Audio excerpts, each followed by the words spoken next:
2000 to 2008, piracy was everywhere.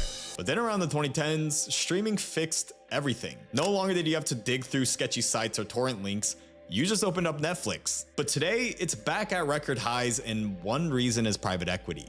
So what changed? Well, three things. And the first one being is jacking up prices. I think it's pretty obvious, but streaming costs have nearly doubled over the past decade, far outpacing inflation.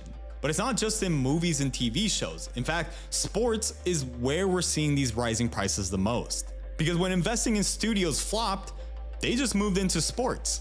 We're talking investments into Chelsea, AC Milan, not Arsenal though, just saying. And they're even spending billions buying leagues. CVC Capital invested $2.1 billion for a 10% stake in Spain's La Liga. And the big bet behind all these moves was on live sports broadcasting revenues because they assumed that it was going to be a lot more piracy proof. But they were wrong.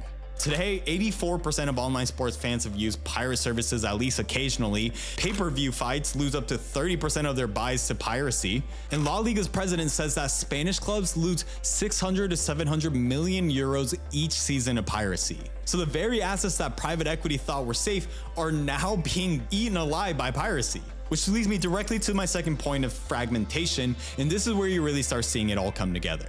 Because a big reason sports is becoming a lot more expensive for fans to follow is take the Denver Nuggets of the NBA. It costs around $1,300 because you need multiple streaming platforms in order to watch every game. It's the exact same story with movies and TV shows. Now you need Netflix for Stranger Things, Disney Plus for Marvel, HBO to watch The Sopranos, and Peacock for The Office. Where before, it used to all be on one platform.